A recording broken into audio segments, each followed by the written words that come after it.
కూరలు మంచిగా కమ్మ ఉండనీకి వంటల్లా దినం అల్లం పేస్టును వాడుతుంటాం కదా మనందరం. ఇగో గసొంటి అల్లం పేస్టును చూడుండ్రి కొందరు బట్టె బాజిగాన్లు ఎంత శుభ్రంగా తయారు చేస్తున్నారో.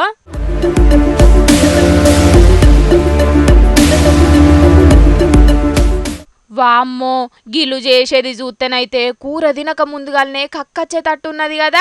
పత్తిని కదా కాళ్ళతో దొక్కినట్టే ఎల్లిగడ్డలన్నీ కాళ్ళతో దొక్కి పేస్ట్ చేస్తున్నారు. అటెన్కల దీన్ని ప్యాకింగ్ చేసి మార్కెట్ల దందా చేస్తున్నారట కొందరు బద్మాష్ గాన్లు. అగో గీ నీళ్లు చూడుండ్రి ఎంత దరిద్రంగా ఉన్నాయో. దాంట్లోనే ఎల్లిపాయలను గడిగి కాళ్ళ కిందేసి దొక్కి పేస్ట్ చేస్తున్నారు గిట్లా. పట్నం మలక్పేటలో జరిగింది ఇది. ఇక ఈ వీడియో వైరల్ అయ్యే వరకు వామ్మో ఇన్ని రోజులు మేం తిన్నది గింత అధ్వానమైందా అని కొందరు పరిశాన్ అయితుంటే గిసొంటోళ్ల మీద ఫుడ్ సేఫ్టీ ఆఫీసర్లు నజరేసి ఎంబటే వాళ్ళ మీద యాక్షన్ తీసుకోవాలని డిమాండ్ చేస్తుండ్రు. ఇంకొందరు చూసిండ్రు కదా పబ్లిక్ దునియా మీద బట్టె బాజిగాన్లు ఎట్లా మోపైనరో.